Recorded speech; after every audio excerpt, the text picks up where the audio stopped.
Getting back to today's historic arraignment of former President Trump, I'm joined by someone who knows all about high-profile cases and prosecuting them, former US Attorney Paul Charlton. Paul, good to see you again. Thank you, Mark. I look at what happened today and immediately thought there's as much pressure on Alvin Bragg and the Manhattan DA's office as there is on Trump's legal team. You've got the reputation of an entire office at stake against a man who has beaten every single charge ever thrown at him. I think that's right.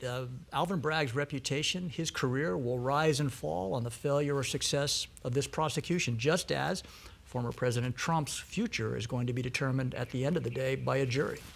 And speaking of those charges and the reputation of his office, 34 felony charges to fight. How many of those does he have to get a conviction on for this not to appear as a witch hunt, as many on Team Trump allege? That'll be up to the public to decide, but for the jury, a conviction only takes one felony offense, proof beyond a reasonable doubt, to a unanimous verdict. That's a very high burden, the highest burden that we have in our United States criminal justice system. We'll see what happens. This jury is going to have to determine whether or not President Trump committed these crimes or not. And I don't think there's going to be a plea agreement here, Mark. I think we can probably say with high degree of certainty President Trump isn't going to accept any plea offer.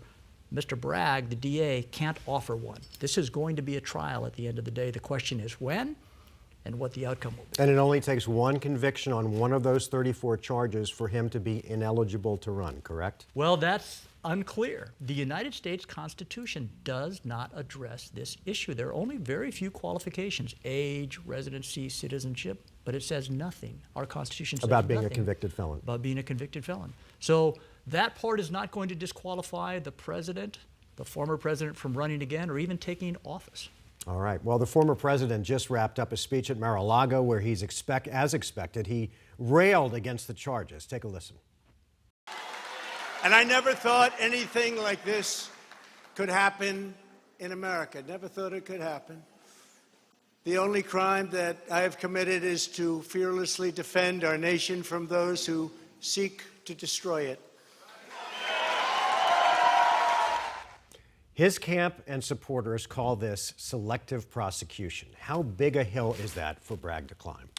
That is a viable defense in the sense that it is a recognized defense. Oftentimes we hear President Trump, former President Trump, or his lawyers talking about defenses to charges that are never made in court because they aren't legitimate defenses. Selective prosecution is one, but it is a very difficult hill to climb, not for the prosecution, but for the defense. Former President Trump would have to prove that his First Amendment rights are infringed. He would have to show that he was simply exercising his political beliefs, speaking as we are all allowed to do under the First Amendment, and the DA sought to prosecute him for his political beliefs. That's the selective prosecution defense, a very difficult one to bring. The more viable defenses here could be technical ones, like the statute of limitations, Mark. How long ago was it that these events actually took place? And can you go forward with a case like this? Are the campaign finance charges legitimate? So those are going to be defenses we will see in filings and in pleadings, and I suspect we're going to hear about them a great deal as we move towards an eventual trial. And when you talk about campaign finances, it brings me to my next question. This is not, and for those of you who missed our last conversation with Paul, this is not about the hush money that Trump allegedly paid Stormy Daniels. It's the great lengths that he went to cover it up that got us here, right? That's exactly right. So a non-disclosure agreement is something we see often. We might not see them in quite as salacious a way as we do here, but hush money in and of itself, not a crime. But if you are not recording how it is you are making those payments, here the allegation, for example, is that former President Trump paid his then lawyer, Cohen, and made it look like these were legal fees when they were not. They were hush money, and that he made those payments in order to disguise other crimes, campaign finance crimes. And in fact, today, one of the bombshells is that Bragg announced that he has a recording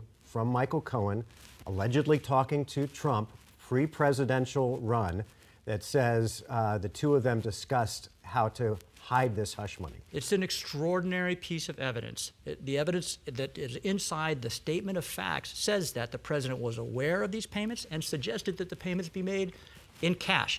When you have somebody, as we discussed last time, who is, without exaggeration, a convicted liar, you need corroborating evidence. This is a significant piece of corroborating evidence. Whether it wins the day, at the end of the day, we'll just have to see. But it's a good piece of evidence if you're the prosecutor. It took the former president about 4 hours, and that was including his flight from New York back to Mar-a-Lago, to get up and start railing against this. Are you surprised that there was not a gag order issued? If I were that prosecutor, I would have, as a tactical decision, not sought a gag order, Mark, because the president is wont to talk and talk often about these alleged charges. And so the prosecutor is going to be very carefully listening to and taking down everything that the former president has to say about these charges, because what you say can be used against you in a court of law. As we see in television all the time, that part is true. So the prosecutors will be listening, and President Trump's lawyers will, successfully or unsuccessfully, be doing their very best to keep the president reined in and not talking about things he ought not to. Based on what you heard today from Alvin Bragg and ultimately from President Trump tonight, how does this play out? Well, we'll have to see. I have a great deal of faith in our system of justice. I think it's the best criminal justice system in the world. At the end of the day, there's going to be a jury that's going to make a determination, and that determination will see whether or not Bragg has a future as a politician, or President Trump has a future as a convicted felon, or somebody shown to be not guilty. And now, good luck finding a jury. Paul Charlton, good to see you, and thanks for your insight as always. Thanks for having me, Mark. Appreciate it.